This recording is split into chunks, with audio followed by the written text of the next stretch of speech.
selective about certain crimes. And it's got it in people's head that white people are the ones doing all the child molesting. But when you look per capita, white people are doing the least. Per capita, Native Americans are more likely. Blacks are more likely. Hispanics are more likely. So Facebook won't let me share this, but it was shared on Threads. They were showing this sex offend registry in Texas, and they were labeling Mexicans and African Americans by race as white and putting dark white skin. And there were just so many different Muslims and Mexicans and African Americans falsely labeled as white. So they already want to skew the data by overrepresenting what they report in the media and not showing all the other. Hello, Wade. They skew the image in people's mind because they don't want to show all the perpetrators of the other races. Well, now in Texas, they have put the race for child molesters down as white for African Americans, Mexicans, Indians, blacks, Muslims. They're purposely trying to skew the data. And the FBI crime statistics, when you looked at per capita and you saw the color of crime, you really saw the facts. I told you before about how social media wanted to start banning people for sharing that information as if sharing the stats was racist when it was just the truth. So now the FBI's took down the stats. So, like Avery Hall, he wanted to pretend that the FBI was like, there was some kind of conspiracy for them to false report the races on, because they didn't want to believe it, that 13% of the population's doing half of all the violent crimes. But all these statistics show the same thing. Black children are more likely to get molested than white children. And also, black people are less likely to report it to the authorities. When their uncle molests one of their children or something, they don't report it as often. But per capita, black people do molest children at higher rates than white people. And a lot of times in the comment section, that's what they'll always want to attack white people with. They'll want to say, well, white people are doing all the sex offending stuff. But it's not true. Per capita, it's not true either. But now you've got Texas putting white down for blacks, Muslims, Mexicans, and then putting dark white skin. So they were already using the media to misrepresent, because they'd always show it. They show more of the crimes and it was white people and not put all the, like with the school shootings. If there's a white school shooter, you're going to see it. But every time black people shoot up a school, they don't show it on the media. But it happens, but they don't show it everywhere.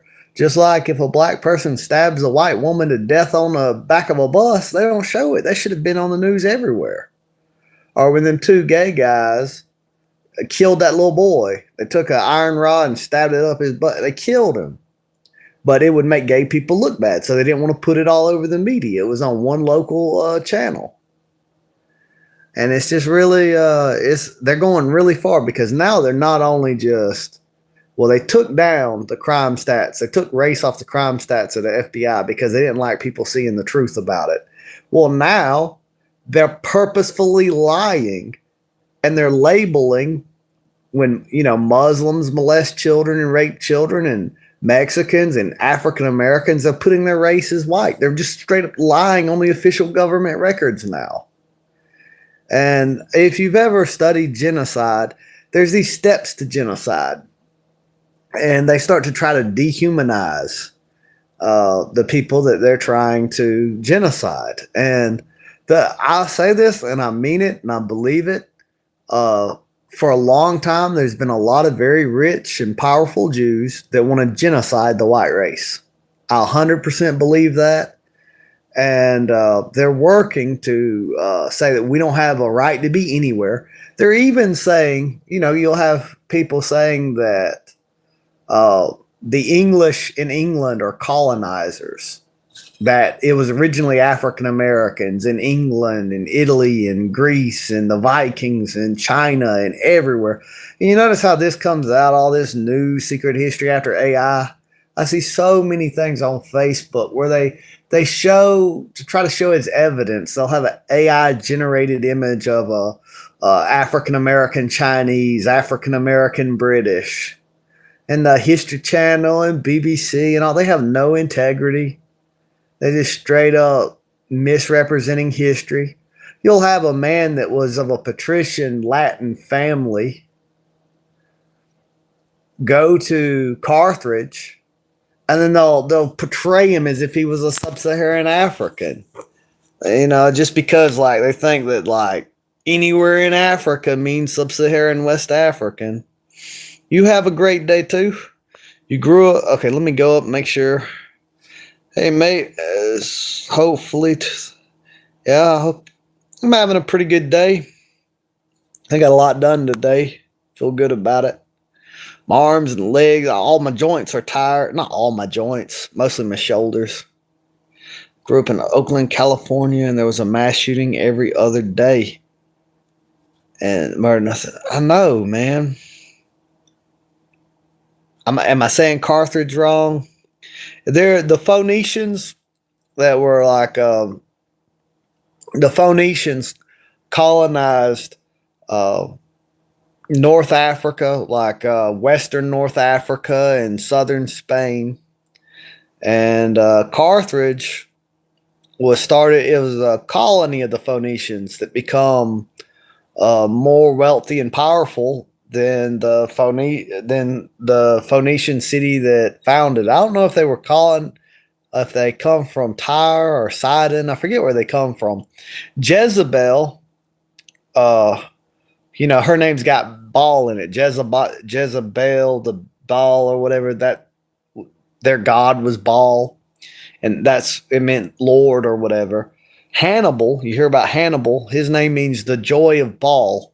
The people from Carthage had come from Phoenicia, and they made they had a city in Carthage that they built a port. They had a very good port there that had a lot of ships. They made a lot of money through trade, and their citizens made so much money off of trade that they pretty much, but their people would be the generals, but they pretty much relied on mercenaries for their army. You know, like in the Punic Wars, Rome fought against Carthage. When you say what's Carthage, I don't know if you're asking that or if I pronounce Carthage wrong. So you're asking me what Carthage is. I might be saying it wrong, but it's a 12:13 a.m. for me. $100,000 if everyone only watching license subscripts. I don't know what that means. The Carthaginians, you know, like a cancer causing thing is called a Carthaginian. It's because the Romans really didn't like Carthage. Man.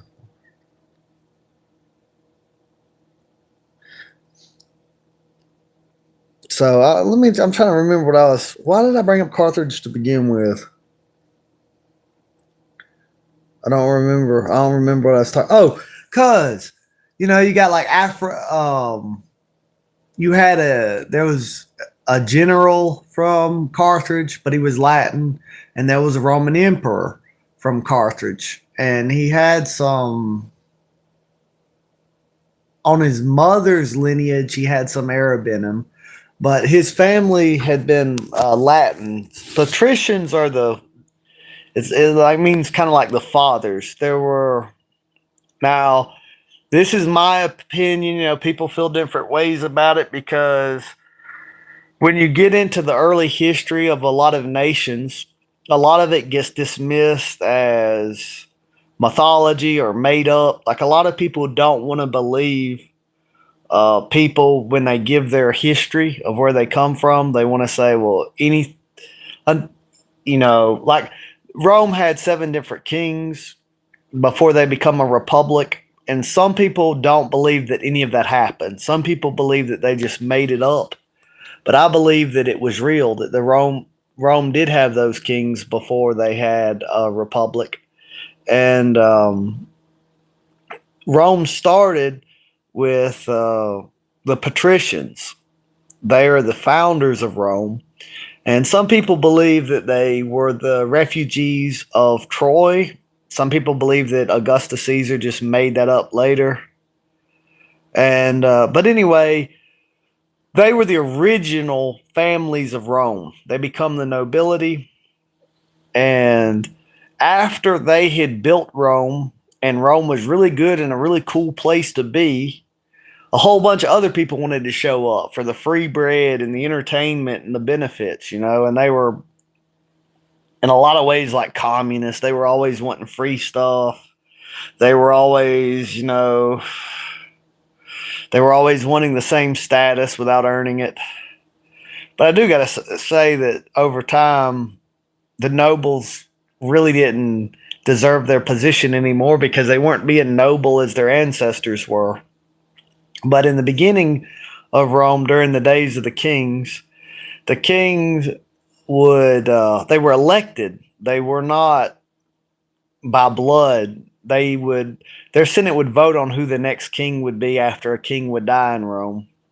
And the first king, he selected 100 rich people of good standing to be the original senators in Rome.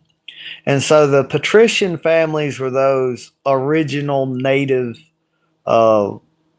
peoples of Rome. And the plebeians were everyone else.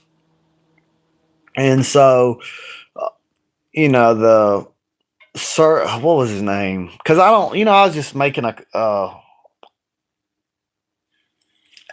trying to think of what his name. I don't even remember his name. If it was Sir, it seems like it started with an S. I can't remember his name right now, but there was a Roman emperor kind of later on after the Julio Claudia dynasty's already over. I can't remember his name right off the top of my head. But anyway, Carthage was a very powerful, rich city, and there were Latins of the patrician families that were sent over there to rule over it. And they're, and they were just as much Roman as any of the other Romans. They were from Rome. They weren't from Carthage, but Rome is located in North Africa. And so some people in their mind, when they hear Africa, they think Western, Sub-Saharan African for the entire continent. And that's not the racial makeup of Africa today, and it definitely wasn't back in those days. And when people think of North Africa, they think of desert, Sahara Desert, and all that. But it used to be a grassland with forest and lakes and everything else. The Egyptians didn't go out to the middle of the desert and say, let's build this great civilization in the middle of the desert. They cut all their trees down and turned it into a desert. The continent tilted a little bit and water rain rolled off of it. You could see how Somalia and Saudi Arabia, if you look on a map where you can see the bottom of the ocean floor and everything, you can kind of see how that used to be slid up over into that area. And things change over time. Over time, everything changes. And just over time, the continent kind of changed, and water rolled off of it. A lot of trees got cut down, and a lot of overgrazing happened, especially when the Muslims took North Africa. When the Muslims took over North Africa, they overgrazed it, and a whole bunch of erosion happened because they were taxing people. They were deciding people's property tax by how many trees people had on their land. And so when people couldn't afford to pay their property tax, they would cut down their trees to make the tax cheaper. And this caused a lot of erosion, and a lot of the topsoil just wound up washing into the Mediterranean Ocean. And this is forgot about by most people. Most people forget about this. But during the time of Rome, North Africa was the breadbasket of the world, and it was for a lot of history even before that. There was so much food there. And now it's not like what it was at all. That's why Egypt went through, they talk about Namur. uniting all North and South Egypt and being the first pharaoh and all. That's nonsense.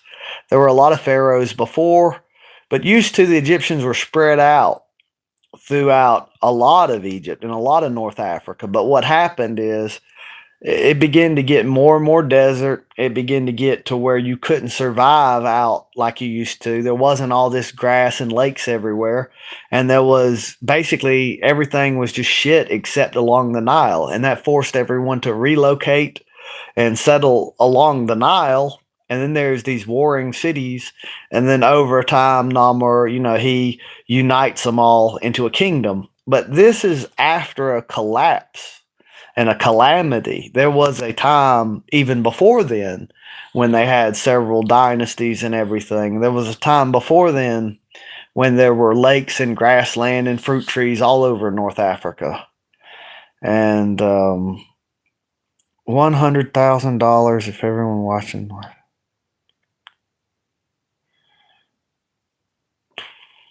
12:13 a.m. for me. It's 1:23 here.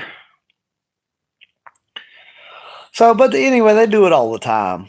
They're revisionalists. They misrepresent history all of the time, and governments have always done that. And I don't really know all of the reasons they're doing it, but you'll see BBC is the British Broadcasting. They're really bad about just trying to make it look like this Latin man who was from Italy, whose family was always from Italy, to try to make him look like he's some Western sub-Saharan African because he's from Carthage. And the Phoenicians were not sub-Saharan Africans either who colonized Carthage. It was part of the Mediterranean world.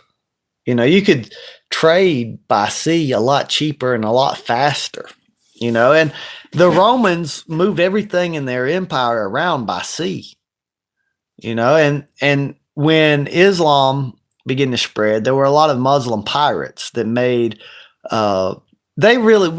Germans, they always talk about, and a lot of this is because of wartime propaganda, that the Germans collapsed the Roman Empire.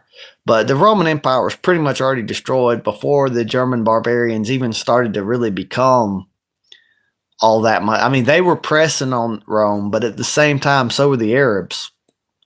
And the Arabs had conquered a lot of Roman territory, and they had made the Mediterranean Sea unsafe. And they attacked Roman lands for 500 years before there was ever any retaliatory crusades. And there was cities on the southern coast of Europe that would have 1,000 women taken as slaves out of a city in just a single day. They had a massive navy, and so they cut down too many trees in North Africa. They overgrazed all the topsoil, washed into the Mediterranean, and then you could not safely, like used to, if Rome wanted to trade between France and Italy, they did by sea through the Mediterranean. They didn't try to take an ox cart up through the Alps, through the mountains and go around. And so when the Muslims took control of the Mediterranean Sea, that's pretty much it for Rome, because everything got expensive. All your shipping and handling got expensive, and trade pretty much broke down. And all these dark ages, like, the modern day atheists and stuff, they want to blame it all on the Catholic Church. But really what happened was the Muslims had made trade impossible. You had to trade by land, which made a lot of things too expensive to even be worth trading. And Europe was kind of cut off from trade from the rest of the world. And it isn't until Charlemagne when that starts to, there starts to be trade again. There starts to be trade networks. There's value in wool and a few other things, but really they don't really talk about that a lot. A lot of people talk about the Crusades, but they don't talk about what led up to them. They don't talk about 500 years of turning the other cheek and trying to pay the attackers to just leave them alone. That's what they did for about 500 years. So many slaves were taken out of Europe and brought into uh, Africa and the Middle East, uh, and the slave trade continued. Even after the slave trade was ended, even after Britain and America abolished slavery and used their navies to try to end slavery, white people were still being abducted from Europe and sold into slavery for hundreds of years. And this happens a lot, where history gets told out of context and very one-sided. Like, you'll hear about the concentration camps but at the same time, the Americans put people in concentration camps. The British put people in concentration camps. The Russians put people in concentration camps. Everybody was putting people in concentration camps. And after World War II was over, the Soviet Union continued to put people in concentration camps for being Christian, for opposing communism, sometimes for nothing. Sometimes Stalin was just paranoid. Sometimes they were thinking, well, maybe these people are going to resist.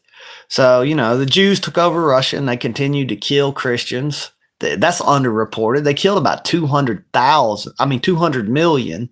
A lot of times they'll say 60 million, but it was a lot more because there were a lot more who were just starved to death on purpose. The food was taken away from them and they were made to starve to death. And so while everyone's talking about, those concentration camps, for 50 years, the Soviet Union is still putting people in concentration camps and getting away with it. The same thing, you hear about the Crusades, but not the 500 years of unprovoked attacks before. Now, but to be honest, if you're going to be fair, it's not like that Rome wasn't trying to take over the whole world before people started trying to take over them. Rome, and in every government really, until the last 200 and something years, there used to be no separation of religion and state. There were no secular states. There was no separation of church and state. Really, religion was the first state, really. Temples were the first banks. But the first administrative institutions, and crowned the first kings. So all the people of the state of Rome and any other state would be seen as religious officials. Like the Romans, they'd have their togas on when they were being judges and when they were being the Senate, and then they'd take it and they'd put it over the top of their head when they were doing religious rituals. And they were priests and senators. They weren't just senators. They were the head of the religion too. And in the Roman religion, Zeus was the supreme god, and he had appointed the Romans, in their mind, this is their story, to take over the world. And so they would go to a place and they would say, in the name of Jupiter Capitolinus, we're at war with you, and then if they didn't make peace or they didn't submit, and they believed that they were conquering the world for Jupiter, or Zeus, they would strangle the kings that they captured in front of a statue of Jupiter. And to them, it was a holy war. It was a religious war. It was a crusade. Go conquer the world and make all the world submit to Jupiter. So it wasn't, when the Muslims did start to attack Rome and the Germanic people did start to attack Rome, Rome had been attacking everybody before then anyway. Normally, the true history is everybody's guilty. And you need to keep that in mind when you study history, because depending on where you're at, your history will be telling you that your government was always the good guy. Everybody else was always the bad guy. And the truth is, mostly both sides were bad. Both sides were just enriching a few rich people at the cost of everyone else. And mostly the wars only benefited the ruling class and screwed everybody else over. And mostly both sides are bad. But you can't just sell a war that way. You can't say, okay, listen, I'm very greedy. They got some stuff. I want it. I don't want to pay for it. I want to steal it. I don't want to fight for it. I want you to bleed and die for it. So you got to tell the people something else. You got to tell them we're fighting for the gods, or we're fighting for freedom, or they're bad guys, or they're these really inhumane savages. You gotta say something like that. Good night, Axel 8080. I hope you have a good night. Also, hello. Good night. 1,000. Okay, I already read that one. So I am getting another bottle of this ordered in the mail. This scorpion pepper hot sauce from Woodstock. Maybe I'll get Gary to try it. He says he don't think it's going to be that spicy. Part of the label is ripped off, but you see where it is on the Scoville? If that was all the way up to the top, that would be like ghost pepper. Or is Carolina Reaper hotter than ghost pepper? Or ghost pepper's hotter? I forget. I forget what they put at the top of the Scoville. So what was so I got distracted. So basically, I was making the point that the media misrepresents a lot of stuff. They're trying to say that anybody who was ever from any part in Africa whatsoever was sub-Saharan African when that's not true. I was mentioning an example from Carthage. I got distracted talking about Carthage, and I started talking about Rome, because mostly I know about Carthage in the context of their wars with Rome. This is something to where it's a cautionary thing to look at, right? And I say this to a lot of Americans because a lot of Americans have a lot of hubris. They believe they're invincible when they're not, and they're not worried about the BRICS nations when they probably should be. If you look at Carthage and Rome, Carthage had more money. Carthage had more technology. Carthage was more advanced than Rome, but Rome had more industrial output. Rome had more manpower. You could destroy a Roman army, they could raise another one. And Rome eventually reverse engineered what Carthage had and used it against them. They eventually learned Carthage tactics and used it against them. And so if you look at, if you're thinking about going to war with the BRICS nations, you look at their industrial output and their manpower, we don't have factories. And you could see this too, like in World War II. The German tanks were better than the American tanks, but the Americans could make way more tanks. And they could also give the Soviets a lot of tanks and give the Soviets the money for the Soviets to build their tanks. A lot of these people now, they want to act like the Soviets are the ones that really won the war, but they done it with American money. A bunch of Jews in New York helped their Jew friends out in Russia and give them the money to be able to take over the Russian government and kill the Russian royal family and take power and do a counter. There was a real Russian revolution, but the Jews rose up and slaughtered them. They crucified people, pulled their guts out, burnt churches down, raped women. It was horrible what the Jews did in Russia, and you're probably not going to hear much about it. And, Wikipedia and government websites and all kind of stuff digitally is being updated every day. Stuff's being scrubbed. Stuff's being hidden in the algorithm. There used to be information that was a lot easier to get to than it is today. But recently it seemed like they're not really censoring us as hard as they used to. They're letting us speak, but they're also passing laws where they're giving us enough rope to hang ourselves. They're trying to put people like me in jail for 20 years and pay millions of dollars just for telling the truth about Israel and the Jews and everything. But and it's really crazy the level of gaslighting, because really every single race in Europe dropped their population a lot after World War II, but there was plenty more Jews. Their population really didn't suffer. That a population explosion. Had about 6 million survivor stories too, all contradicting one another. Some of the things are consistent, but a lot of it is. But I will say this though, like some people there are revisionists in history. A lot of everything during that time was propaganda on both sides, but some people are trying to retell it as if Hitler was like some good guy. And I don't know that's the thing is, I think Hitler was right about what was being done to his country, but he wasn't right about what the solution was to do about it. Because, obviously what he did didn't work. He did not save his people. The Soviet Union come in and raped all the women from age 80 to 8. Eisenhower put barbed wire around a lot of their bravest and strongest men and let them starve to death with no latrine. They pretty much become a puppet state of the U.S. government. The European Union was built, and now a bunch of French and German Jewish oligarchs rule over the EU.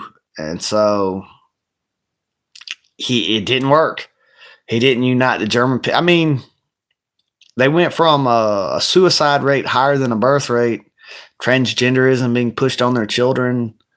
Germany would have been destroyed had he not intervened. I mean, that is true.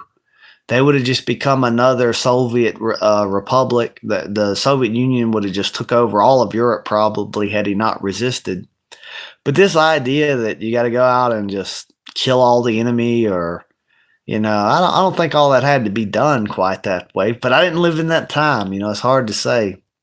But I really think that if you have, countries really fall from the inside from moral rot before they're destroyed by an external enemy. And there's no need to really just so hate these people.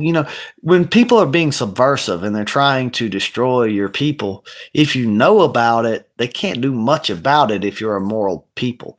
If you will have strong communities, if you'll love your neighbor, if you're not trying to sleep with your neighbor's wife, if you're not trying to steal your neighbor's stuff, if you're not trying to kill your neighbor, if you're working hard, you're making your own food, you're making your own clothes, the community, nobody can do everything as an individual. But what I'm saying is you find out that there's somebody that's trying to take over the world. Well, that happens every day. You find out that they don't think much of you and they want you to be enslaved. Well, that happens all of the time. But if you're a moral people and you stick together, they can't really do much about it, especially when they're like less than 2% of the world's population. So there's no real need to just go after what I'm saying is, yes, the Jews do want to genocide white people.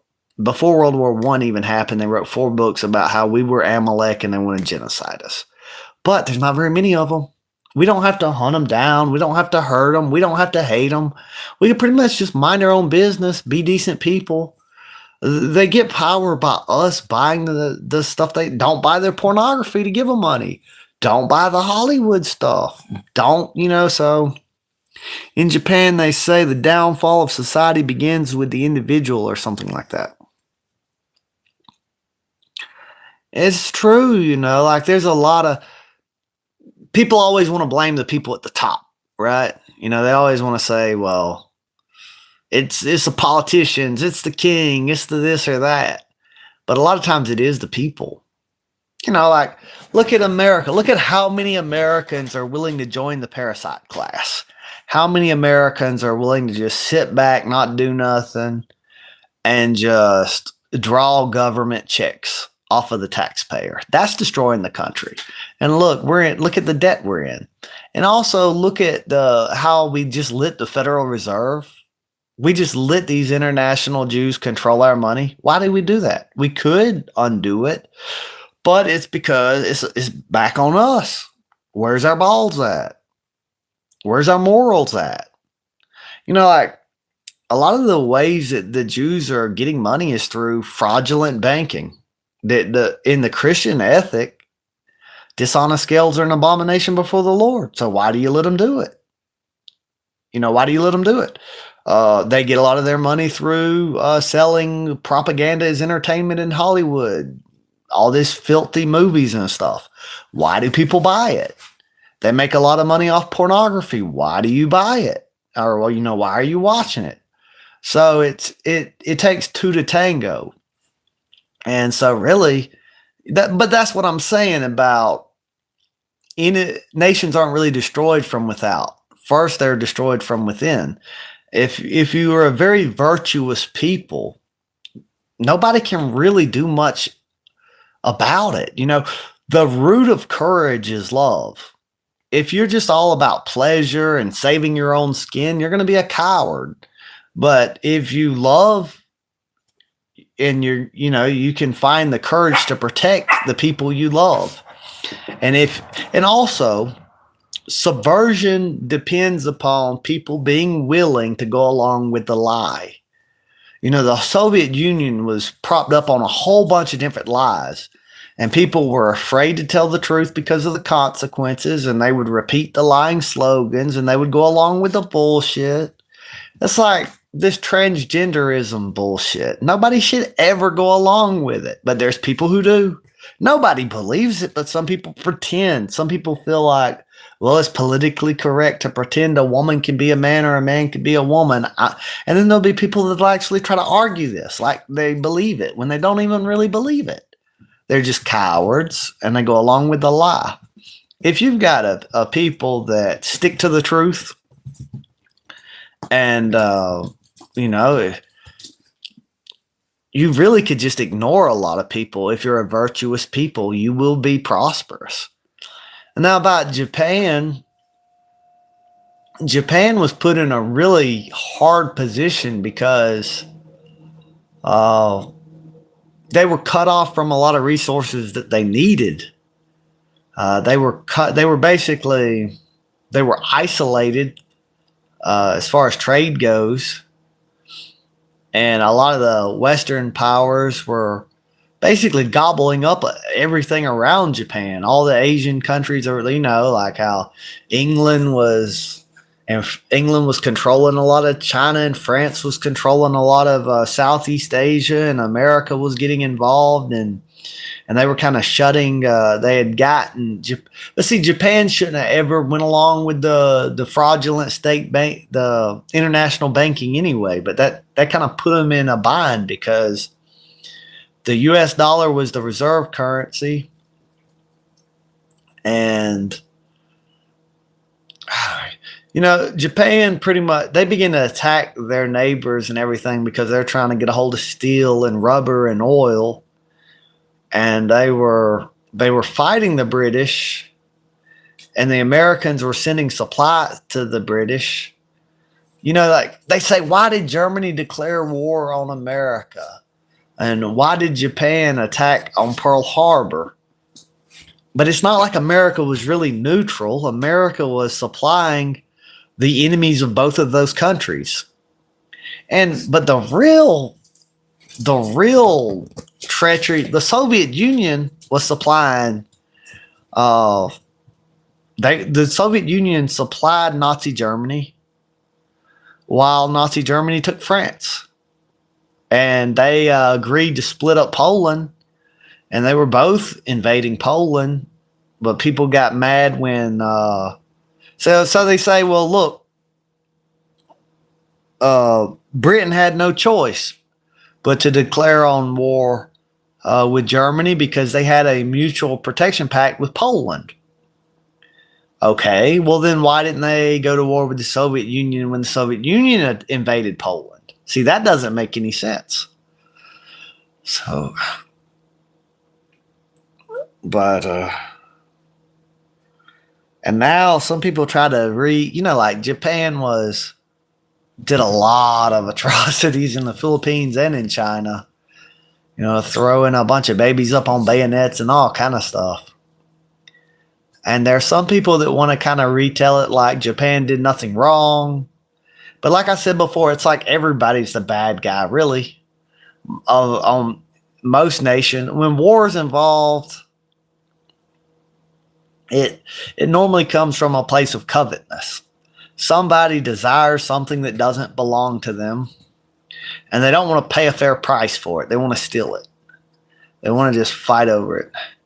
Now, there's probably some moral wars here or there, but it's hard for Americans to be honest about history because Americans put a lot of their identity into being an American, and when they're not powerful in their lives and they have no achievements in their lives, they like to sort of claim all the victories of their ancestors in the past in America and everything. And they like this idea that they've always been the hero, that they've been the good guy in every single fight ever. And that, we saved Europe and, we saved everybody. But really the American government was just at war constantly and expanding constantly for no other reason than they just wanted, but like, I don't know what to say about it. Everybody's doing it. Not everybody, but like the heads of every. You've got to expect countries to act in their own interest. So a country is not really able to be friends with another country. Not really. They've really got to look after their people, and like doing a favor for a country, you're not able to cash in favors later. A lot of times countries feel like they can do this. They feel like, okay, we helped you, so now you're going to help me. But really, in that moment, every country is going to act in their own national interest. And, so there are countries that put honor over their national interest, and they normally get destroyed. It's very tricky because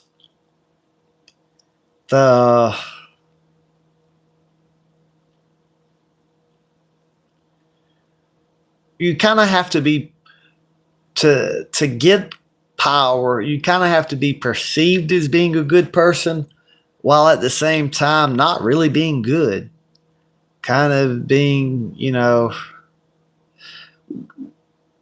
good means different things to different people. Normally, like people, it's way easier for people to see something is evil when it negatively affects them, but then when they do the same thing, they don't notice it. Like a lot of times you'll notice that if people treat you wrong, they don't really see a problem with what they're doing. And then if you do the same thing they did to you, to them, then now you're the bad guy.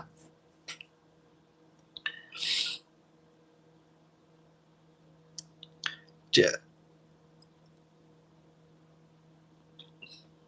But I'm about to probably go to bed. This ain't going to be like a 4-hour live like that other one.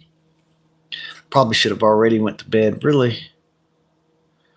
Because I think I done worked myself tired enough I'll be able to fall asleep. I know my shoulders are tired. I dug a lot of clay today. A lot of clay. And as I patch up the dam, it just leaks further on down the line. I think I got it sealed up. I think no water is going to leak. And then all of a sudden, water's leaking out of a different part of the dam further on down the line. And it's just, my wheelbarrow's tire is flat. I got to put more air in it.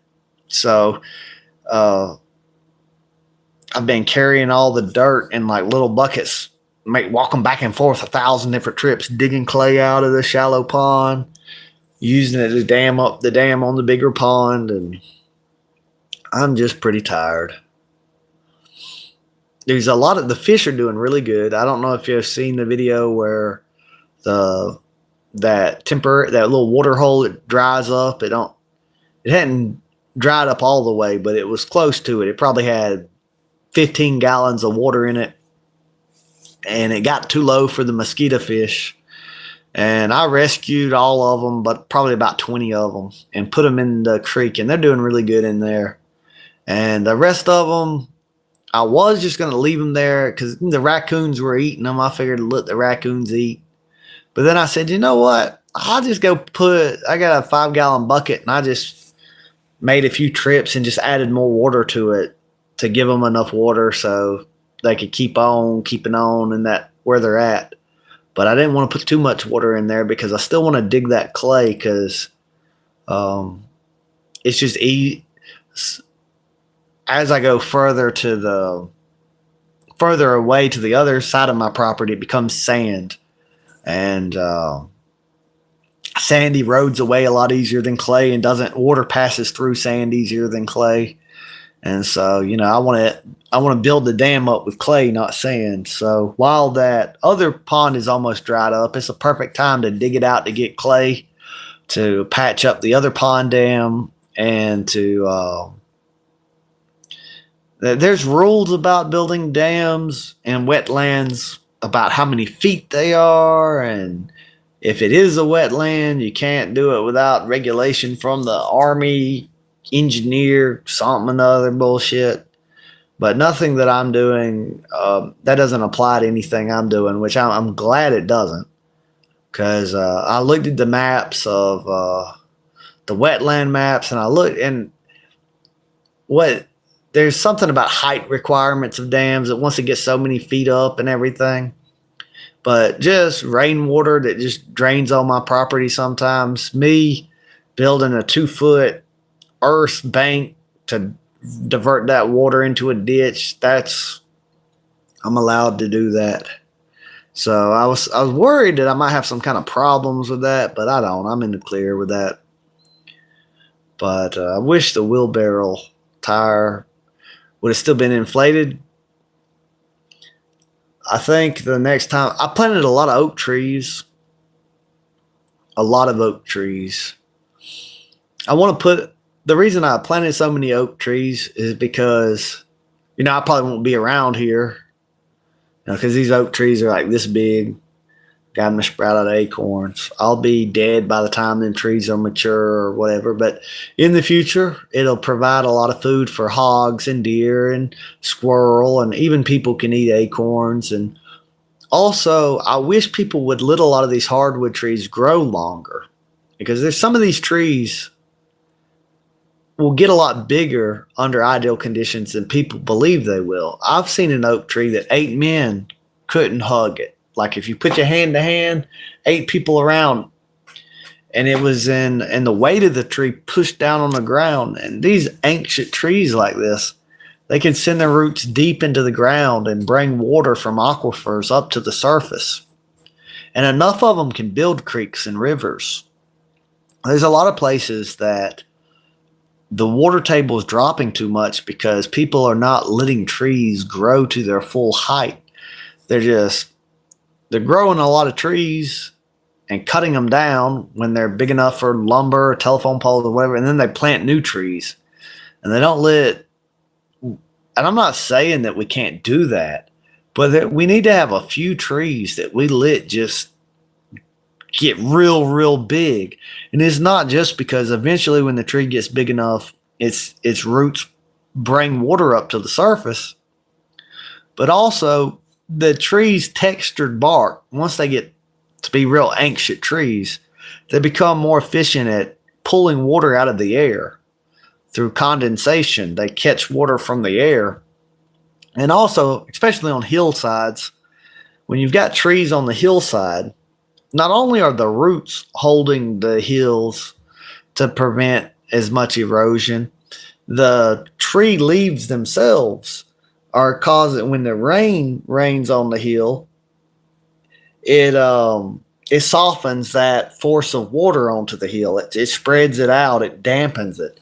So, one, the roots are holding the hill together so that you don't have a lot of erosion, but also the canopy of the trees is shielding it from the erosion from the rain. It's dampening that, and so it's really good to have trees on hillsides. And there's a lot of bare rock mountains that used to be covered in trees and soil. And after these giant trees, all these trees are cut down and everything, it just erodes away. And there's and I might not see it in my lifetime, but I look at a lot of the agricultural practices that we practice in the United States, and it's really good and convenient for us to be able to sell crops as commodities, doing this monocrop till agriculture with tractors like we're doing over and over again. In the short term, it's good for us, but in the long term, we're going to be turning this whole country into a desert. And I don't think people are going to take it seriously or notice it until it's kind of close to being too late. But we need to have hardwood trees that get a lot bigger than we're letting them get, and a lot more of them. And I know a lot of Georgia's forested. My state is doing a pretty good job, but a lot of our forests are a bunch of young trees that aren't allowed to really get too big. And 100-year-old tree is going to pull a lot more moisture out of the air than a 50-year-old tree. And then also, we don't need too much dead wood, because of the threat of fire, but at the same time, you do need dead wood to feed funguses and to have a place for bees and birds, and animals make homes in dead wood. So we don't need to just destroy every deadwood tree. And I think that maybe the hurricane was a blessing in disguise, because people were not going to fall trees like that. It needed to happen. One, to build the soil up and to create dead wood for animals to live in, and for the fungal network in the soil. But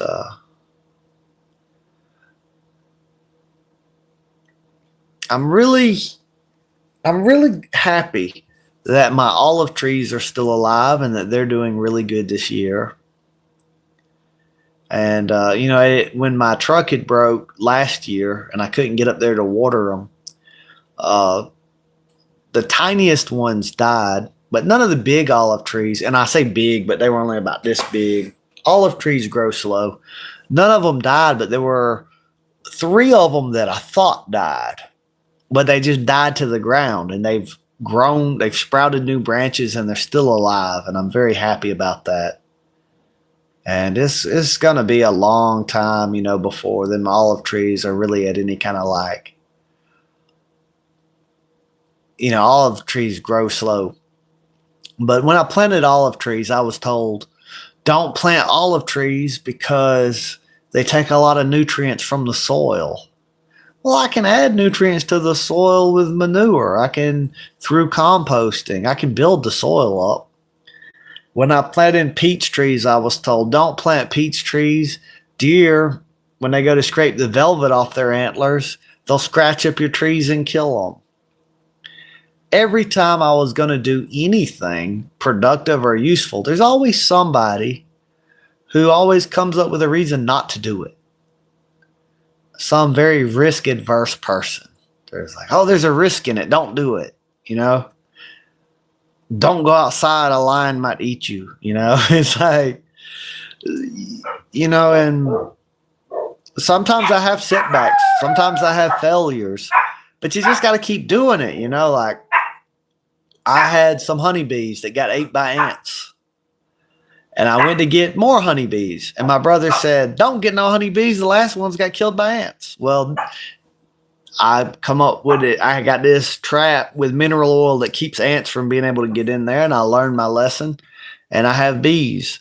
And I had some chickens get ate by some dogs. And I got another chicken pen built where I got wood in the ground like that deep past the ground line. Nothing can dig in there. It'll just hit boards and wire and everything. And you just learn from your mistakes. And to be successful, a lot of it is just to not give up, to just keep trying. And some people say, all hope is lost. It's all, and it's good to take this attitude that even if you lose everything, you haven't lost the knowledge that you've gained, the experience that you've gained. You may have just learned another way, you may have done it wrong, but now you've learned a way that's the wrong way to do it. So now you can try another way and another way and another way. And so if you have setbacks and failures in life, don't get discouraged. Just try again. And don't let failure, it's unrealistic to think that you're just going to go out there and be successful at everything you do every single time. And if that's what you need to be willing to do something, it's going to really hold you back. You really have to get over your fear of failure, because to be successful, you're going to fail a lot. And it's just part of the learning process. And you're always going to have problems in life. Little Bit thinks he's doing something barking. Like he'll hear a coyote or the other dogs. He goes barking. Ain't nobody scared of a Little Bit, but he still barks. But you're always going to have problems in life. And the obstacle is the way. The problem is part of the solution. And your problems are just going to change. So it's good to have a good attitude about it and just be a problem solver. It's not the end of the world that there's problems, and there'll be different kinds of problems. But that's okay. It gives us something to do. Y'all have a good night. God bless y'all. And, it's been... I got some people that got on one of my videos, and they told me to quit or I was going to wind up being roasted on a podcast. I just got to say this. I don't have any fear of being roasted. Like, so what? So what? I don't care. And I don't really know what they're talking about. But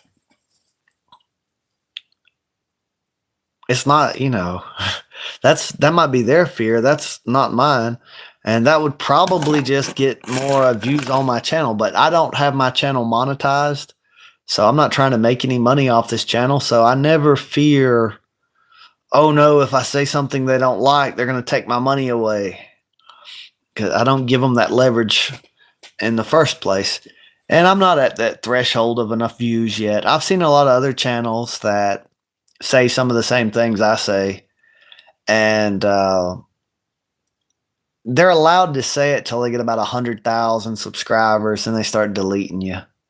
And they've come up with more algorithms. I know that they recently bought TikTok. And they'll eventually probably, I'll probably lose the channel eventually. But I'm going to probably try to do a few more nature videos. And the beekeeping videos, there'll be a lot more of them in the summer. I will probably do a video about how to get bees ready for winter.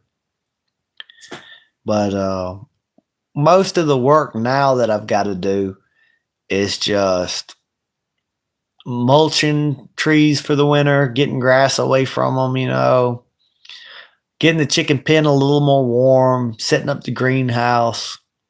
It's not harvesting time for anything. Everything that I've got is pretty much already made the fruit it's going to make. And I don't know what kind of content I'll be making. I'll just post whatever. There is a video I was going to upload, and it's a video I've had in my phone for a long time. And I was thinking, if I upload that video, people are going to think that they might think that I'm doing that now, and that's something from the past. And I thought the video was funny, but then I thought, I might get in some legal trouble if I post that. But then I kind of think I haven't got in trouble yet. So I don't know. I don't know if I'm going to post it or not. Y'all have a good night. It's actually, I mean it this time. I actually am going to get off the channel this time. Brittany's probably in there just like, she's probably about fed up. She's probably been ready for me to come to bed. Y'all have a good night. Bye. Peace.